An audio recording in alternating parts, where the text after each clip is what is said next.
மக்கள் எப்பவுமே எனக்கு சப்போர்ட்டா இருந்துட்டே இருக்கிறாங்க. ஆரம்பத்துல இருந்து எங்கேயோ இருந்த என்னை கொண்டு வந்து திருச்சியில இருந்து வந்து என்னை கொண்டு வந்து இங்க கொண்டு வந்து விட்டாங்க.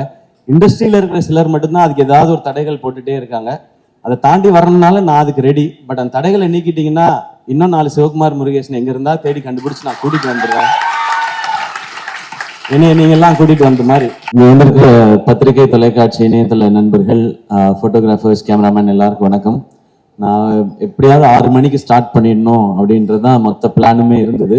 6 மணிக்கு இதை ஸ்டார்ட் பண்ணியிருந்தா நேரம் கரெக்டாக முடிஞ்சிருந்திருக்கும். பட் ஆரம்பிக்கவே அது வேற சில காரணங்கள்னால. பட் இவ்வளோ நேரம் வெயிட் பண்ணுற எல்லாருக்கும் ரொம்ப நன்றி. இங்கே வந்திருக்கிற எங்களுடைய தாய் கிழவி டீம் எல்லாருக்கும் வணக்கம். அண்ட் முதல்ல ஸ்ரீபிரியா மேம் ரொம்ப ரொம்ப நன்றி இங்கே நீங்கள் வந்ததுக்கு.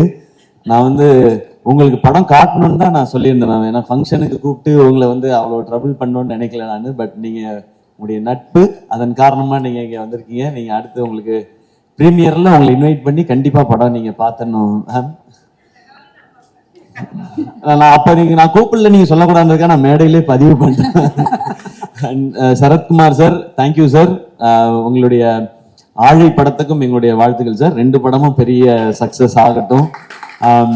இங்கே வந்துருக்கிற நிரோஷா மேம் அண்ட் ராதிகா மேமோட ஃபேமிலி, ராகுலா இருக்கட்டும் அண்ட் மேம் உங்களுக்கு எல்லாருக்கும், அவங்களுடைய ஃப்ரெண்ட்ஸ் எல்லாருக்கும் என்னுடைய வணக்கம், நன்றி. இரா சரவணண்ணா ரொம்ப நன்றி. நீங்கள் வந்ததுக்கும் நீங்கள் பேசினதுக்கும் இவ்வளோ வருஷமாக நீங்கள் கொடுத்துட்ருக்க அன்புக்கும் சப்போர்ட்டுக்கும் ரொம்ப ரொம்ப நன்றிண்ணா. உங்களை நான் எழுத்தாளராகவும் பத்திரிகையாளராகவும் ஒரு இயக்குனராகவும் ரொம்ப ரொம்ப ரசிச்சிருக்கேன். அதை விட அதிகமாக ரசிக்கிறது ஒரு அண்ணனா. ரொம்ப ரொம்ப நன்றிண்ணா. இங்கே வந்திருக்கிற இயக்குநர்கள் எல்லாருக்கும் சரி, அவங்களுக்குலாம் நான் அப்புறம் வரேன், ஏன்னா அதுக்குள்ளே இருக்குது. சிபி, தேங்க்யூ ஸோ மச் வந்ததுக்கு. இப்போ நீங்கள் தலைவர் பட டைரக்டர், நீங்கள் வந்து இவ்வளோ நேரம் இருந்து நிகழ்ச்சியை சிறப்பித்து கொடுத்ததுக்கு ரொம்ப ரொம்ப நன்றி. பெரிய விஷயம். ஆனால் சிபி, நம்ம 2 பேர் தான் படம் பண்ணுறதா இருந்துச்சு சுதனோட. நீ மட்டும் எஸ்கேப் ஆகிட்ட என்னைய விட்டு. போய் தலைவர் பக்கத்தில் போய் உட்காந்துக்கிட்டேன். நான் என்ன செய்யறது தெரியாம முழிச்சுக்கிட்டு இருக்கேன். ஓகே, இருந்தாலும் நான் திரும்ப வரணும். அண்ணா அக்ரிமெண்ட் போட்டிருக்கீல்ல, அது okay okay. Thank you Sibi. And Karthik வேணுகோபாலுக்கு அப்புறம் வரேன். சூரியண்ண, லவ் யூண்ண. அதாவது நம்ம இன்னும் ஒரு 30 வருஷம் கழிச்சு நம்ம அவங்க 2 பேர் மாதிரி இருக்கணும்ண்ணே. நம்ம 2 பேர். மேம் இரு ப்ளீஸ் மேம். நட்பை பத்தி பேசிட்டு இருக்கேன் மேம் நானு. ஆமா மேம், 2 பேரும் நீங்க 2 பேரும் லேடிஸா மாறிடுவீங்களான்னு கேக்குறாங்க மேம். நாங்க மாறுறதுக்கு ரெடினாலும் பாக்குறதுக்கு யாரு இருக்குன்னு தெரியல. நான் ஒரு தடவை மாறி இருக்கேன் ஒரே ஒரு படத்துல. அண்ணனை இப்ப அந்த கெட்டப்ல பாக்கணும். அந்த மாதிரி தான் எனக்கு ஃபீலிங் இருந்துச்சு. நானும் சூரியனும் இதே மாதிரி வந்து சூரியனோட 50வது ஆண்டு விழாவில் கொண்டாடும் போது ஒரு கூட்டு கிளியாக ஒரு அந்த மாதிரிலாம் பாட்டு பாடியே பாட்டேன்.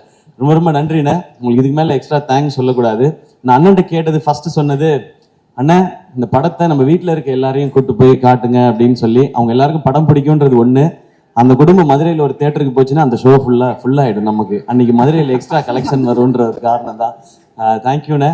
இங்கே வந்து இவ்வளோ நேரம் இருந்ததுக்கு. இன்னைக்கு நீங்கள் ஒரு ஆக்ஷன் ஹீரோவாக மாறிட்டீங்க. அப்படி இருக்க ஒரு சூழலில் வந்து இருந்ததுக்கு ரொம்ப ரொம்ப நன்றிண்ணே. இப்போ இந்த படத்துக்குள்ளே வரேன் நான். எஸ்கே ப்ரொடக்ஷன்ஸ் சினிமாவில் வந்து ஏதாவது ஒரு ரோல் நடிச்சிடணும்னு ஆசையோடு வந்தவன் தான் நான். அது வந்து சின்ன ரோலாக இருந்தாலும் சரி, ஒரு காமெடியன் ரோலாக நடிச்சிடணுன்றது தான். ஆனால் ஒரு லீட் ரோல் கிடைக்கும்போது அதை நல்லா பண்ணிடணும்னு நினச்சேன். அப்புறம் ஹீரோ வாய்ப்புகள் வந்தது. மக்கள் எல்லாம் கைத்தட்டி சக்ஸஸ்ஃபுல் ஹீரோன்னு அப்படின்னு சொன்னதுக்கப்புறம் நான் நல்லா இருக்கேன், ஃபேமிலி நல்லா இருக்கு, எல்லாமே ஓகே. ஆனால் ஃப்ரெண்ட்ஸுக்கும் ஏதாவது ஒன்று பண்ணணும்னு தோணுச்சு. அதில் முக்கியமாக அருண்ராஜா வந்து டைரக்டர் ஆகணும்னு தான் வந்து, என்னோட அவனுக்கு தான் சினிமாவில் வந்து இருக்கணுன்றது ஆசை காலேஜ் படிக்கும்போது. ஆனால் அவன் இன்னும் ஆகலையே. அப்போ நம்ம இது இல்லை சக்ஸஸ் அப்படின்னு தோணிக்கிட்டே இருந்துச்சு. அப்போ அவனை கூப்பிட்டு நீ ஒரு கதை எழுதுறா, நம்ம படம் ப்ரொடியூஸ் பண்ணுவோன்னு அவன் சொன்ன மாதிரி அருண்ராஜாக்காக ஆரம்பிக்கப்பட்டது தான் இந்த எஸ்கே ப்ரொடக்ஷன்ஸ், என் நண்பனுக்காக. ஏன்னா நான் அந்த கனா ஃபங்க்ஷன்ல சொல்லியிருந்தேன், மக்கள் நீங்க எல்லாரும் சேர்ந்து எனக்கு ஒரு மேடை கொடுத்துருக்கீங்க. அதுல எனக்கு கிடைச்ச அந்த பணத்தின் மூலமா அந்த மேடையை கொஞ்சம் எக்ஸ்ட்ரா போட்டு அதுல கொஞ்சம் ஆட்களை சேர்த்துக்கணும்னு நினைக்கிறேன். அதுக்காக தான் இந்த படம் பண்ணதுன்னு. அந்த படமும் டைட்டிலே கனவோட திருச்சியில இருந்து கிளம்பி வந்தவங்க நான், அருண்ராஜா எல்லாருமே. ஸோ அப்படி ஆரம்பிச்சது. முதல் படமே அதாவது பெண்கள்லாம் பாவம், அதனால அவங்கள வச்சு ஒரு படம் எடுக்கணும் அப்படி கிடையாது. பெண்கள் ரொம்ப ரொம்ப பவர்ஃபுல், அதை சொல்றதுக்காக தான் நாங்கள் படம் எடுக்க ஆரம்பித்தோம். அதுதான் கனால நாங்கள் ஆரம்பித்தது. ஸோ கனால அது நடந்து வேர்ல்டில் ஃபர்ஸ்ட் டைம் விமென்ஸ் கிரிக்கெட்டை பேஸ் பண்ணி எடுக்கப்பட்ட படம் கனா. அதில் அருண் ராஜா வந்து டைரக்டராக அறிமுகமானார். அதுக்கு அடுத்து ஏன்னா காசு சம்பாதிக்கணும் அப்படின்னா நான் ஒரு படம் பண்ணுற நேரத்தில் பேரலாக இன்னொரு படம் ஷூட்டிங் போனேன்னா நிறைய காசு கொடுப்பாங்க. மக்கள் அப்படி ஒரு இடத்தையும் ஆசீர்வாதத்தையும் கொடுத்துருக்கீங்க. அப்போ இந்த ப்ரொடக்ஷன் பண்ணுறதுக்கும் படம் பண்ணுறதுக்கும் ஒரு பர்பஸ் இருக்கணும். அப்போ அடுத்து என்ன பண்ணலான் போது யூடியூபர்ஸ் எல்லாருமே வந்து சினிமா கனவோட நிறைய பேர் வந்தாங்க. சினிமா வாய்ப்புகள் கிடைக்காம யூடியூப் மூலமாக நம்மளுடைய ஃபேஸை நம்ம அடையாளப்படுத்திக்கலாம், இல்லை ரைட்டிங் அடையாளப்படுத்திக்கலாம். அதன் மூலமாக இப்போ நான் டெலிவிஷன்லேருந்து வந்த மாதிரி யூடியூப்லேருந்து வரதுக்கு நிறைய பேர் இருந்தாங்க. அப்போ ஒரு டீமை பார்த்தேன், நெஞ்சமுண்டு நேர்மையுண்டு ஓடுராஜான்னு ஒரு படம் எடுத்தோம். கார்த்திக் வேணுகோபால் அவர் வந்து அந்த படத்தில் ரியோ அதில் வந்து ஹீரோவாக இன்ட்ரடியூஸ் பண்ணோம். அவரும் அதில் வந்து பண்ணார். அதான் யூடியூபர்ஸ்லாம் சேர்ந்து தமிழில் பண்ண ஃபஸ்ட்டு ஃபீச்சர் ஃபிலிம். ஸோ அதுக்கப்புறம் நாங்கள் வாழ் பண்ணோம், அப்புறம் டாக்டர் பண்ணோம், டான் பண்ணோம், குரங்கு பெடல்னு ஒரு ஃபிலிமை ப்ரெசென்ட் பண்ணோம். அந்த படம் இப்பயும் தமிழ்நாட்டில் நிறைய பள்ளிக்கூடங்களில் ஸ்க்ரீன் பண்ணிக்கிட்டே இருக்காங்க. அதெல்லாம் கலெக்ஷனில் வராது, ஆனால் அது எல்லாமே பசங்களுக்கு போய் ரீச் ஆகிட்டே இருக்கு. அதெல்லாம் எங்களுக்கு எங்கேயோ பிளெஸ்ஸிங்காக வந்துட்டு இருக்குன்னு நான் நம்புகிறேன். அதுக்கடுத்து கொட்டுக்காளி பண்ணோம். கொட்டுக்காளியும் ஒரு விமன் எவ்வளோ ஸ்ட்ராங், எவ்வளோ பவர்ஃபுல்னு சொல்கிற ஒரு படம் தான். அதை மெயின் ஸ்ட்ரீமாக கமர்ஷியல் ஆஸ்பெக்டில் பண்ணல அதை. ஆனால் இப்படி ஒரு கதையை ஏன் நம்ம இங்கே சொல்லி பார்க்கக்கூடாதுன்னு PS வினோத்ராஜ்ன்ற ஒரு டேலண்ட்டை செலிப்ரேட் பண்ணுறதுக்காக பண்ணப்பட்ட படம் தான். இதையே தேட்டரில் ரிலீஸ் பண்ணணும்லாம் கேட்டாங்க. ஏன் தேட்டரில் ரிலீஸ் பண்ணக்கூடாது, இந்த மாதிரி படத்தை ஆடியன்ஸ் ஒரு தடவை முயற்சி பண்ணிட்டோம். நான் டீம்கிட்ட சொன்னது அதான், இந்த படத்துக்கு 2 ரியாக்ஷன் தான் இருக்கும். ஒன்று எக்ஸ்ட்ரீமாக பாராட்டுவாங்க, இல்லைன்னா எக்ஸ்ட்ரீமாக திட்டுவாங்க, எங்களுக்கு ரொம்ப ஸ்லோவாக இருக்கு புரியல. ஆனால் இது ப்ராக்டிஸ் ஆரம்பிக்கும், இதில் நடித்த எல்லாரும் வெளியில் தெரிய ஆரம்பிப்பாங்கன்னு. நான் கொட்டுக்காளியோட சக்ஸஸை நேற்றும் இன்னைக்கும் நான் ஃபீல் பண்ணிட்டேன். ஏன்னா அங்கே ஃபிலிம்ஃபேர் அவார்டுக்கு போயிருக்கும்போது மொத்தம் 8 அவார்டு அமரனுக்கு கிடைச்சிது, 2 அவார்டு கொட்டுக்காளி கிடைச்சிது. அதில் ஒன்று பெஸ்ட் டைரக்டருக்கானது, இன்னொன்று பெஸ்ட் ஆக்ட்ரஸ்க்கானது. பெஸ்ட் ஆக்டரில் சூரியனும் நானும் நாமினேஷனில் இருந்தோம். நான் ஜெயிச்சிட்டேனே, தேங்க்யூண்ணே. அங்கே நான் அது உணர்ந்தேன். 2வது முறையாக அந்த கொட்டுக்காளியோட சக்ஸஸை உணர்ந்தது தங்கச்சி இங்கே பேசும்போது. எங்களெல்லாம் யாருக்காவது தெரியுமான்னு நான் நினச்சிக்கிட்டே இருந்தேன். எங்களை எல்லாருக்கும் தெரியுது, அது காரணம் கொட்டுக்காளின்னு சொன்னாங்க. இந்த ஒரு காரணத்துக்காக தான் இங்கே படம் எடுக்கப்படுது. எத்தனையோ பேர் தியேட்டர்ல எங்க மூஞ்சி வராதான்னு கேட்குறாங்க. இதை வந்து நீ தியேட்டர்ல ரிலீஸ் பண்ணலாம். இந்த தியேட்டர்ல இல்லை, நாங்கள் உலகம் ஃபுல்லா தியேட்டர்ல ரிலீஸ் பண்ணோம் கொட்டுக்காளியை. பெர்லின்ல பார்த்தாங்க, ஜப்பான்ல பார்த்தாங்க, ரஷ்யாவில் பார்த்தாங்க. நீங்க ரஷ்யாக்கெல்லாம் போனீங்கன்னா நீங்க தான் என்னோட ஜாஸ்தி ஃபேமஸா இருப்பீங்க. நீங்க எல்லாரும் போய் பாருங்க அந்த பக்கம் பெர்லின், ரஷ்யாலெல்லாம். அதுக்காக தான் அந்த படம் பண்ண. ஸோ கொட்டுக்காளியோட சக்ஸஸ் இன்னைக்கு ரொம்ப நிறைவா நான் உணர்ந்திருக்கேன். இன்னும் அந்த மாதிரி படம் வரும். அதுக்கடுத்து தாய்க்கிழவி, நெஞ்சமுடு நேர்மை ஒன்று பண்ணும்போது ஒரு படம் நல்லா பண்ணும் இந்த டீம்னு சொல்லி கார்த்திக் வேணுகோபாலுக்கு கிடைச்ச அந்த ஆப்பர்ச்சுனிட்டி அவர் திருப்பி இந்த கம்பெனிக்கு திரும்ப செஞ்சிருக்க, அது எப்படி சொல்றேன்னு தெரியல, அந்த நன்றியா என்ன வேணாலும் சொல்லலாம். அதுதான் இந்த தாய்க்கிழவி. இப்படி ஒரு கதையை அவர் கேட்ட உடனே என்கிட்ட வந்து, பிரதர் ஒரு கதை இருக்கு பிரதர். அவர் கூட தான் நான் நிறைய டிஸ்கஸ் பண்ணுவேன். நான் அது ஏதோ ஒரு சிங்க் அவருக்கு எனக்கும். அவர் ஒரு வித்தியாசமா பேசுவாப்புல, நான் ஒரு வித்தியாசமா பேசுவேன். அது எங்களுக்குள்ள ஒரு சிங்க். இப்படி ஒரு கதை இருக்கு கேளுங்கன்னு சொன்னாரு. ஓகே சிவா, ஓகே கார்த்தி நீங்க சொல்லுங்க அப்படின்னு சொன்னேன். யாரு ஹீரோ, யாரை மைண்ட்ல வச்சு பண்ணிருக்காங்க. அவருக்கு வந்து ஒரு தயக்கம், எதுவுமே சொல்லாம, பிரதர் நீங்க கேளுங்க பிரதர், கேட்டா உங்களுக்கு பிடிக்கும், உங்களுக்கு பிடிக்கும் நம்புறேன்னு சொல்லி சிவாவை கூட்டிட்டு வந்தாரு. சரி சிவா நான் கேட்கறேன்னு சொல்லிட்டு சிவாட்ட நரேஷன் ஆரம்பிச்சு ஃபர்ஸ்ட் ஹாஃப் முடிஞ்சது. நான் ரொம்ப என்ஜாய் பண்ணேன். செகண்ட் ஹாஃப் முடிஞ்ச உடனே எனக்கு இதுதான் கதை, இதை தான் படமா பண்ணணும். இதுல வந்து இந்த கதை, இதுல யாரு ஹீரோன்றது முக்கியம் இல்லை, இந்த படத்துல நடிக்கிற அத்தனை பேருமே ஸ்டார்ஸ், அப்படிதான் எனக்கு தோணுச்சு. அதனால இந்த கதையை உடனே பண்றோம்னு அவர்கிட்ட சொன்னேன். சொல்லி முடிச்சுட்டு சிவாட்ட, சிவா நம்ம பண்றோம் எல்லாம் சொல்லிட்டு சைன்லாம் பண்ணிட்டு நான் கலைகிட்ட சொன்னதை தான், சிவா நம்ம இது வரைக்கும் நம்ம கம்பெனியில யாரையுமே 2 ஃபிலிம்னு சைன் பண்ணதே இல்லை, சிவாவை 2 ஃபிலிம்க்கு சைன் பண்ணுவோம் நம்ம. ஏன்னா எல்லாரும் நினைச்சிட்டு இருப்பாங்க சேவன் வந்து இப்ப தாய்க்கிழவி அவுட்ட பார்த்துட்டு நான் டிசைட் பண்ணிட்டேன்னு நினைச்சிட்டு இருப்பாங்க அவரோட படம் பண்ணணும்னு. இவர்கிட்ட ஃபர்ஸ்ட் நாள் கதை கேட்ட அன்னைக்கு நான் டிசைட் பண்ணது இவரோட அடுத்த படம் நான் அதுல ஹீரோவா நடிக்கிறேன்றது. அதை நான் வந்து சிவாட்ட ரொம்ப லேட்டர் ஸ்டேஜ்ல தான் சொன்னேன். நான் கலைகிட்ட சொல்லிட்டேன், இப்படி ஒரு ரூரல் ஸ்கிரிப்ட் இதுதான் எனக்கு ரொம்ப பிடிக்கும். ஏன்னா என் ஊருக்கு போன மாதிரி, எங்க அம்மாச்சி ஊருக்கு போன மாதிரி, பிரான்மலைக்கு போன மாதிரி ஒரு உணர்வை எனக்கு கொடுத்தாரு சிவா. இது ஆடியன்ஸுக்கு கொடுக்கணும். இது இந்த படம் சிறப்பாக வரும், அதே மாதிரி நம்ம ஒரு படம் ஹீரோவாக நடிக்கிறோன்றது தான். ஸோ சிவா, உங்களுடைய நரேஷன், உங்களுடைய ரைட்டிங், இதெல்லாம் தாண்டி எனக்கு பிடிச்சது உங்ககிட்ட இருக்க அந்த ஜென்யூனிட்டி. அது ரொம்ப ரொம்ப கம்மி. அது ஒருவேளை நிறைய இருந்தால் கூட இந்த இண்டஸ்ட்ரியில் இருக்கிற எக்கோ சிஸ்டம் அதை குறைச்சிக்கிட்டே தான் வரும் அது. ஆனால் அது உங்களுக்கு நடக்க விடாமல் பார்த்துக்க வேண்டியதான் என் பொறுப்புன்னு நான் நினைக்கிறேன். அதை நான் பார்த்துக்குவேன். அந்த ஜெனுவினிட்டி இந்த ஸ்கிரிப்ட்ல இருந்தால் தான் எனக்கு இவ்வளோ பேரும் புகழ்றதுக்கு காரணம். இது வந்து இந்த கேரக்டர் ஜாஸ்தி சொல்லணும், இந்த கேரக்டர் இறக்கி சொல்லணும் அப்படிலாம் இல்லாமல் மொத்த கேரக்டர்ஸையும் ஒரு ஃபேமிலி மாதிரி எடுத்துகிட்டு போய் மொத்தமாக எழுதியிருக்காங்கல்ல. உலகநாயகன் கமல் சார் படம் பார்த்துட்டு சிவாட்ட சொன்னது வந்து, இந்த படத்துல நிறைய நட்சத்திரங்களை நீங்க உருவாக்கி இருக்கீங்க அப்படின்னு சொன்னாரு. இது இங்க இருக்கிற எல்லாருக்குமே சேராது. அந்த ஜெனுவினிட்டி தான் இந்த ஸ்கிரிப்டை பண்ணணும்னு தோணுது, அந்த ஜெனுவினிட்டி தான் உங்களோட பயணிக்கணும்னு தோணுது. நீங்க எடுத்தது தான். எனக்கு இப்படி டெக்னீஷியன்ஸ் வேணும்னாரு, ஓகே. காஸ்டிங் மட்டும் அவர் ஒரு காஸ்டிங் கொண்டு வந்திருந்தாரு. இல்ல இது வந்து நம்ம இப்படி பண்ணலாம், அப்பதான் இன்னும் வைடரா ரீச் ஆகும் அப்படிங்கிறத வச்சு பண்ணது. அப்புறம் ஃபைனலா யார் இந்த ரோலை பண்ண போறாங்கன்னா ராதிகா மேம் அப்படின்னு சொன்னார். நான் ஏற்கனவே பேசியிருக்கேன், ஆனா இந்த மேக்கப் அதெல்லாம் கொஞ்சம் இருக்கும்போது, மேம் இது இந்த படம் பார்த்த எல்லாரும் நாங்க சொல்றோம், பட் இது படம் பார்த்த இதுக்கப்புறம் மக்கள் எல்லாரும் சொல்லுவாங்க, உங்களை தவிர இதை பண்றதுக்கு எனக்கு தெரிஞ்சு இந்தியாவில் ஆள் கிடையாது மேம் இந்த ரோலை பண்றதுக்கு. இதை நாங்கள் வந்து ஒரு சினிமா எக்ஸ்பீரியன்ஸ்லயோ ஹீரோலையோ எல்லாம் சொல்ல மேம், ஒரு ரசிகனா சொல்லிக்கிட்டு இருக்கேன் மேம். உங்களுடைய அண்ட் ரொம்ப தேங்க்ஸ் மேம். ஏன்னா நடுவில் என்னாச்சுன்னா அவங்களுக்கு நீ ப்ராப்ளம் வந்து ஆப்ரேஷன் பண்ணாதான் அதுக்கப்புறம் அவங்களுக்கு அந்த பெயின் குறையும்னு சொன்னாங்க. அதனால மேம் வந்து கேட்டிருந்தாங்க, இந்த ஆப்ரேஷன் முடிச்சுட்டு வந்து கண்டினியூ பண்ணலாமான்னு. பட் நடிச்சிட்டு இருக்க எல்லாருமே, எல்லா ஆர்டிஸ்டுமே பயங்கர பிஸியான ஆர்டிஸ்ட். நீங்க அவங்க டேட்டை இப்போ 10 நாள் விட்டீங்கன்னா திரும்ப எல்லாரையும் அசம்பிள் பண்றது ரொம்ப கஷ்டம். நான் சொன்னேன், கலை ப்ரோ எதுவுமே பேசாதீங்க மேம்கிட்ட, காலில் படார்னு விழுந்துருங்க, வேற வழியே கிடையாது. இதை மிஸ் பண்ணனா நமக்கு கிடைக்காது, நீங்க மேம்கிட்ட போய் சொல்லலாம். அப்புறம் மேம்கிட்ட எக்ஸ்பிளைன் ஒன்று புரிஞ்சுக்கிட்டாங்க. மேம் நீங்க நடக்கிற மாதிரி இருக்க போர்ஷன் மட்டும் அப்புறமா எடுத்துக்கிறோம், அதுல நீங்க மட்டும் தான் இருக்கீங்க, மற்றதெல்லாம் எல்லாரோட எடுத்து முடிச்சிடறோம்னு சொல்லி ஒரே ஸ்கெடியூல்ல எடுத்து முடிச்சோம். அப்படி பண்ணாதான் இது பண்ண முடியும். ஏன்னா இன்னைக்கு நம்ம இந்த பக்கம் உட்காந்து படம் நல்லா வந்திருக்குன்றதுக்கு அப்புறம் நம்ம இதை பண்ணிட்டு இருக்கோம். ஆனா அந்த கால்குலேஷனுக்கு அது கரெக்டா வந்து சேரணும், அந்த டேஸ்க்குள்ள முடிக்கணும்ன்ற நிறைய ப்ரெஷர் இருந்தது. பட் உங்களுடைய சப்போர்ட் அண்ட் எல்லாருடைய சப்போர்ட்லயும் சிவா வந்து என்ன டேட்ல படம் முடிக்கிறேன்னு சொன்னாரோ அந்த டேட்ல படத்தை முடிச்சாரு. அதுக்கு காரணமா இருந்த சிவகுமார் முருகேசன் அவரும் அவருடைய டீம் எல்லாருக்கும், அவங்க அசிஸ்டன்ட் டைரக்டர்ஸ் எல்லாருக்கும் வாழ்த்துக்கள். அதே மாதிரி ப்ரொடக்ஷன் டிசைனர் அவருடைய டீமுக்கு எல்லாருக்கும் நன்றி, வாழ்த்துக்கள். அண்ட் கேமராமேனோட டீம் எல்லாருக்கும் வாழ்த்துக்கள். ஏன்னா நீங்க எல்லாரும் டே நைட் எப்படி வேலை பார்த்தீங்கன்றது தெரியும், அதனாலதான் இது சாத்தியமாச்சு. சிவகுமாரோட அப்பா அம்மா இங்க இருக்கீங்க, இங்க எல்லாரும் உங்களுடைய பையனை வந்து நிறையவே அப்ரிஷியேட் பண்றாங்க அவருடைய திறமைக்காக. பட் அவரை ரொம்ப நல்ல பையனை நீங்க வளர்த்துருக்கீங்க, அதுக்காக அது உங்களுக்கு நான் சொல்லணும்னு நினைக்கிறேன். அவர் கம்மியா தான் பேசுறாரு, ஆனா அவரை பத்தி எல்லாரும் நிறைய பேசுறாங்க, அதுதான் அவர் பண்ணியிருக்க அச்சீவ்மெண்ட்னு நினைக்கிறேன்.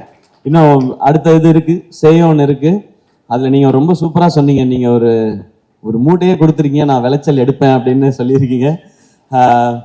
இந்த சேயோன் படம் கூட ஆர்கேஎஃப்ல வந்து அவர் படத்தை பார்த்துட்டு, தாய் கிழவி பார்த்துட்டு கமிட் ஆன படம் இல்லை அது.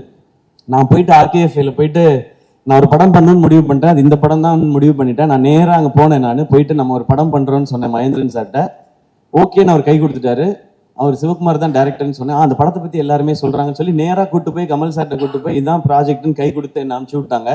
அதுக்கப்புறம் தான் கதை கேட்டாங்க, கதை கேட்ட அப்புறம் தான் தாய் கிழவி படமே பார்த்தாங்க. ஸோ ஆல்ரெடி அவர் அந்த பேரை சம்பாரிச்சு வச்சிருந்தாரு சிவகுமார். இப்ப நான் வெயிட் பண்றேன், எனக்கு உங்களை பாராட்டும் போதெல்லாம் எனக்கு ரொம்ப ரொம்ப சந்தோஷமா இருக்கு சிவா. ஏன்னா என் பேரும் சிவான்றதுனால என்னையே தான் சொல்றாங்கன்ற மாதிரி நான் ஃப்ரேம்குள்ள எட்டி பார்த்துக்கலாம் அது. அண்ட் அவ்வளோ எமோஷ்னலா இருக்கு. ஏன்னா நீங்க எவ்வளோ கஷ்டப்பட்டு இந்த இடத்த நோக்கி வந்திருப்பீங்க, ஆனா அதை எப்படி ஹேண்டில் பண்றீங்கன்றது ஒரு ரீசன். ஸோ இன்னும் நிறைய சக்சஸ் உங்களுக்காக காத்துட்டு இருக்கு, சேர்ந்தே பயணிப்போம். இந்த மேடையில திரும்பவுமே சொல்றேனே, சேயோனுக்கு அடுத்த படமும் நான் சிவாவோட தான் ஒர்க் பண்ண போறேன். மறுபடியும் சொல்றேன், இது ரிசல்ட்டுக்காகவோ வியாபாரத்துக்காகவோ கலெக்ஷனுக்காகவோ இல்லை, அந்த ஜெனுவினிட்டிக்காக, அந்த ஜெனுவினான ஒரு மனுஷனோட ஒர்க் பண்ணோன்றதான். அண்ட் அவர் இங்க கொண்டு வந்த காஸ்டிங், சிங்கம்புலி அண்ணன் திரையுலகின் மூத்தவர், அவர் வந்து தூங்குறீங்களாண்ணே? இல்லைண்ணே, சரிண்ணே.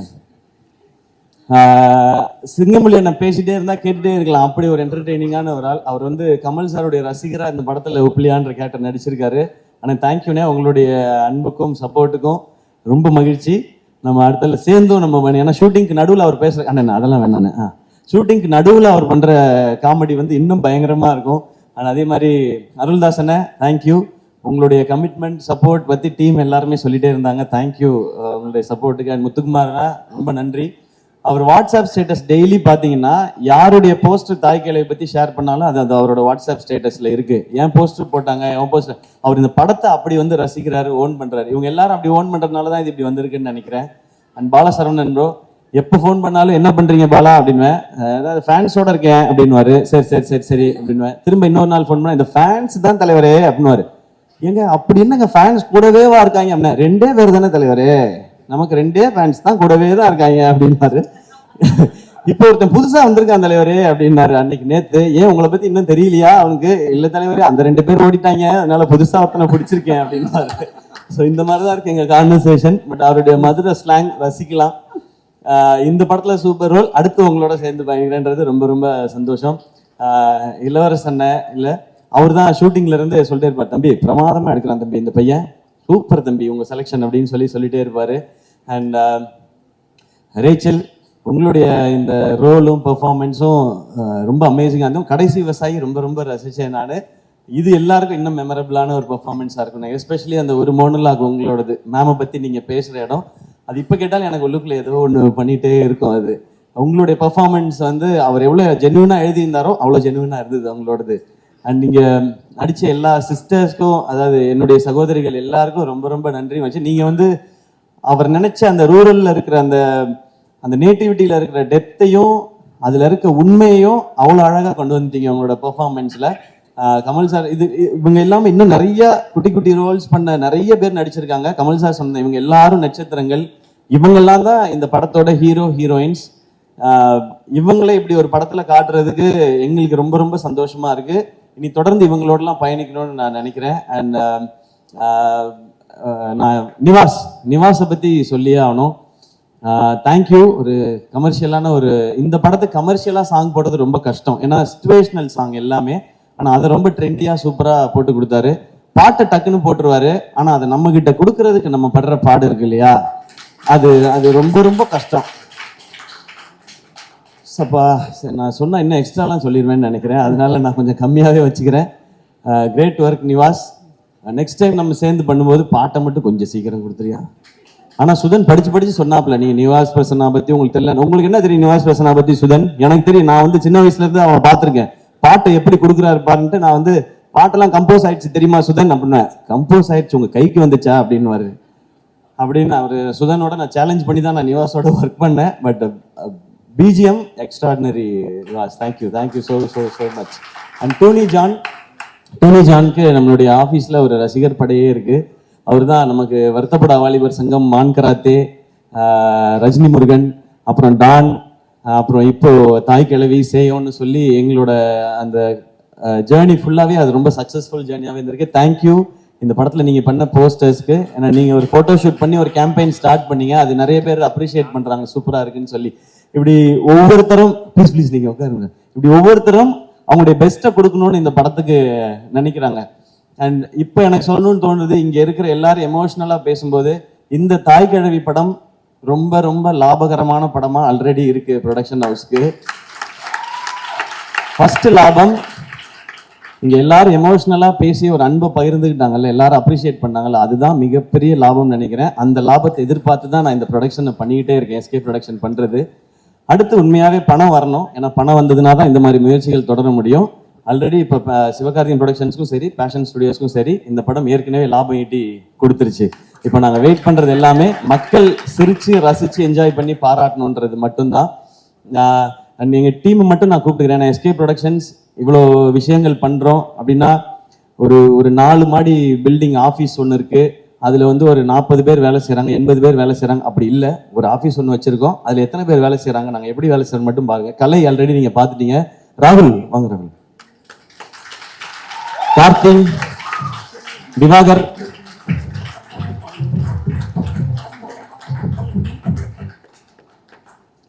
கலை நீங்க வந்துருங்க. இவ்வளவுதான் எங்க டீம், நாங்க தான் வேலை செஞ்சிருக்கோம். இவ்வளவுதான். அவங்களோட ரோல் ரொம்ப கிளியர். எனக்கு கதை கிரியேட்டிவ் அந்த ஏரியா ஃபுல்லா அது நம்மளோடது. நானும் டைரக்ஷன் மட்டும்தான். எனக்கு என் படத்துல நான் நடிக்கிற படத்துல ஒர்க் பண்றதை விட எனக்கு வந்து அந்த திருப்தியும் ஆத்ம திருப்தியும் சாட்டிஸ்ஃபேக்ஷனும் கிடைக்கிறது இங்க ப்ரொடக்ஷன்ல தான்.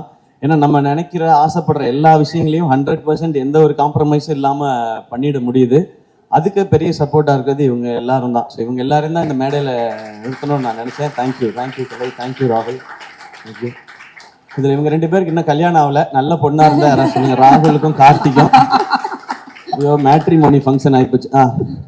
இதுல முனிஷ்காந்த் அண்ணன் கேரக்டர் அப்படிதான் இருக்கு. எப்படியாவது கல்யாணம் பண்ணி அதான் நமக்கு கல்யாணம் போட்டு ஏதாவது நடந்துருச்சுன்னா நல்லா ஒரு 10 பவுன் போட்டா அதுக்குள்ள படிக்கிறது அப்படின்னு சொல்லி இருப்பார். அவரோட சீன்ஸ் பார்க்கும்போதெல்லாம் எனக்கு ராகுலும் கார்த்தியும் ஞாபகத்துக்கு வருவாங்க. ஸோ இவங்க எல்லாருக்கும் ரொம்ப ரொம்ப நன்றி. And thank you Vijay bro and Anjana, thanks for the energy. And இந்த விழாவை இவ்வளோ அழகாக ஏற்பாடு பண்ண எல்லாருக்கும் நன்றி. அண்ட் பார்க்குற நீங்க எனக்கு நாங்க எல்லாருமே ஒரு கனவோட தான் ஓடிட்டு இருக்கோம், ஏதாவது ஒரு நல்லது பண்ணிடணும்னு. என்ன இப்போ சரவணன் பேசும்போது நிறைய எனக்கு நடந்த விஷயங்கள் எல்லாம் நாங்கள் பேசுறோம். எனக்கு நடந்த அத்தனையும் சரவணன் எனக்கு தெரியும். நான் எல்லாத்தையும் கேட்கறது அதான். நான் ஒரு ஆசையோட வந்திருக்கேன். எனக்கு இவ்வளவு பேருக்கு கிடைக்காத ஒரு வாய்ப்பு எனக்கு கிடைச்சிருக்கு. இந்த வாழ்க்கையை அர்த்தமுள்ளதை ஆக்கிக்கணும்னு நான் ஆசைப்படுறேன்.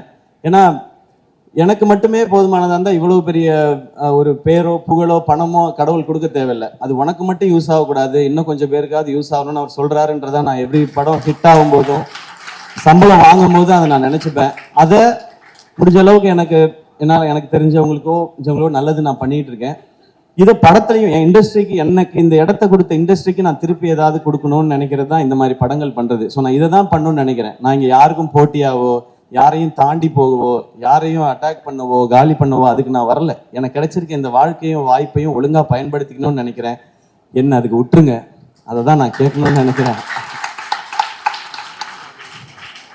நான் இப்படி இந்த மாதிரியே பண்ணிட்டு போயிட்டே இருப்பேன். இந்த மாதிரி நிறைய டேலண்ட்ஸோட இவங்களோடலாம் படம் பண்ணும்போது நான் நிறைய கத்துக்கிறேன். நான் இது வரைக்கும் நான் எல்லாத்தையும் திரும்ப சொல்றது தான். நான் ஏன் அதை ஸ்பெசிஃபை, நான் ரீமேக் படம் பண்ணதில்லை இது வரைக்கும். நான் கதை கேட்டு தான் படம் பண்ணியிருக்கேன். என்னுடைய படங்களோட வெற்றி தோல்வி ரெண்டுத்துக்குமே நான் ரொம்ப பொறுப்புன்னு நான் நம்புறேன். ஒவ்வொரு படம் கதை கேட்கறதுக்கும் அதை சினிமாவா மாத்துறதுலேயே நான் ஒவ்வொரு விஷயங்கள் கத்துக்கிட்டே இருக்கேன். எனக்கு நிறைய ஃபிளாஸ் இருக்கு, மைனஸ் இருக்கு, அதெல்லாம் பிளஸ்ஸா மாத்திக்கிறதுக்கு முயற்சி பண்ணிட்டே இருக்கேன். அதுல இந்த ப்ரொடக்ஷன்ல பண்ற படங்களும் எனக்கு உதவிக்கிட்டே இருக்கு. இதை நான் தொடர்ந்து பண்ணணும்னு நினைக்கிறேன். அதுக்கு மக்கள் எப்பவுமே எனக்கு சப்போர்ட்டா இருந்துட்டே இருக்கிறாங்க. ஆரம்பத்துல இருந்து எங்கேயோ இருந்த என்னை கொண்டு வந்து திருச்சியில இருந்து வந்து என்னை கொண்டு வந்து இங்க கொண்டு வந்து விட்டாங்க. இண்டஸ்ட்ரியில இருக்கிற சிலர் மட்டும்தான் அதுக்கு ஏதாவது ஒரு தடைகள் போட்டுட்டே இருக்காங்க. அதை தாண்டி வரணும்னால நான் அதுக்கு ரெடி. பட் அந்த தடைகளை நீக்கிட்டீங்கன்னா இன்னும் 4 சிவகுமார் முருகேசன் எங்க இருந்தா தேடி கண்டுபிடிச்சு நான் கூட்டிட்டு வந்துடுவேன். என்னைய நீங்க எல்லாம் கூட்டிட்டு வந்த மாதிரி அது மட்டும் தான் நான் கேட்க நினைக்கிறேன். தேங்க்யூ எல்லாருக்கும் ரொம்ப ரொம்ப நன்றி. அண்ட் இந்த படத்தை படம் பார்த்த உடனே வாங்கிட்ட ஜியோ ஹாட்ஸ்டார் அவங்களுக்கு என்னுடைய நன்றி, சந்தோஷம் உங்களோட அசோசியேட் ஆனது.